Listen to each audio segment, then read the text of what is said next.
let me tell you about the sweetest, truest prayer ever sung.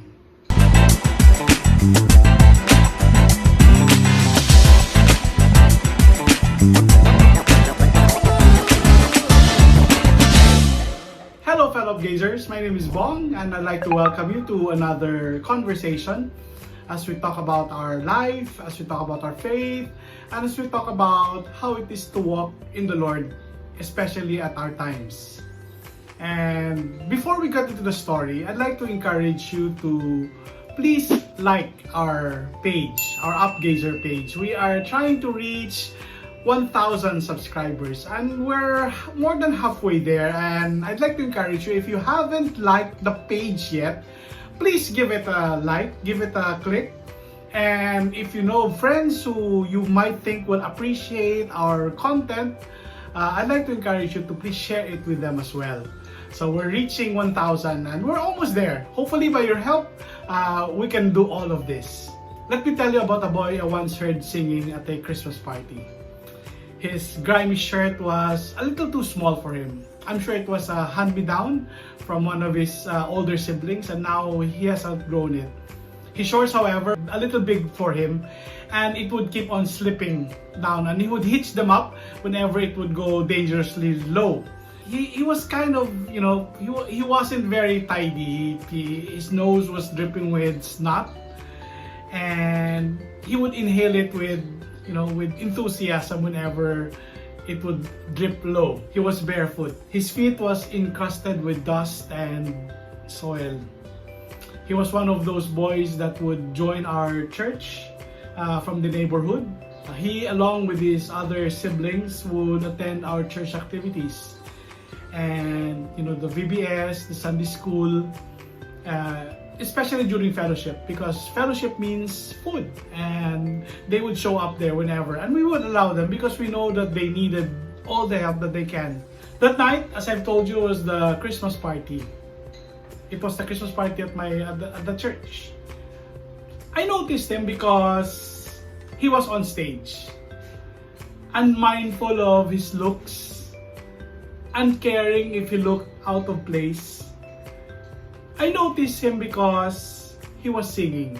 He was singing in a voice that was more passionate than beautiful. He was offering a prayer song. He sang with his eyes closed. He was singing, "Make me a servant, humble and meek. Lord, let me lift up those that are weak.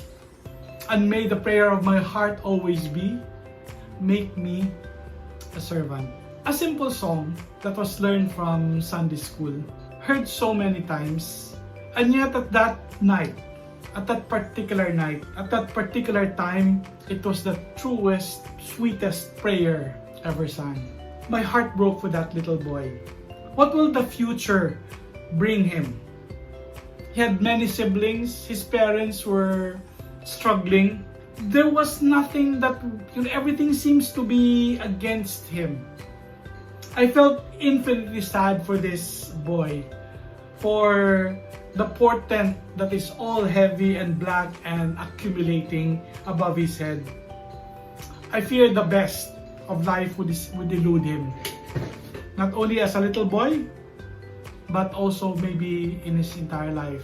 I prayed for that boy, and I still pray for him. I don't know where he is now, but I pray that the Lord would bless him, and he is living a really good life at this time.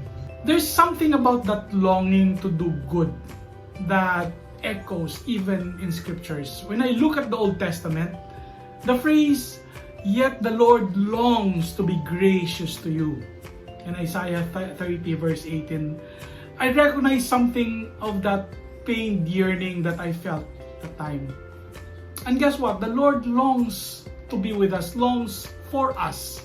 The word longs holds in tension both the desire to do good and the frustration of having your hands, tied behind by the resistance of the people who are unwilling to be helped. This was the feeling, this was the longing that God was feeling. This is to say that God looks at us, He feels a deep yearning, a longing to do good to us, for He sees us and He recognizes our needs, and He longs to do that. And guess what? He has taken the initiative to meet our needs, to go where we are, not just halfway, to go all the way where we are, to meet us where we are. And He would take, effort and all the ways in order for Him to show His love and His care for all of us. It's a scary time this past few weeks, and I realize that. And sometimes we feel alone, sometimes we feel like we are bereft of hope, but we take heart knowing that God is a good God. He longs to do good for all of us. And so I'd like to remind you this week, even as we face the many uncertainties, God is a good God, and that He longs to show kindness to all of us. Thank you so much for listening. I pray that you will continue to apprehend, to experience the presence of God in our lives, and to feel His care and His tender mercies and His provisions for all of you in the days to come. In the meantime, keep listening to your life. Because all moments are key moments, and life itself is grace. So let's appreciate that, and let's celebrate the God who longs to do good for all of us. Thank you, and God bless you all.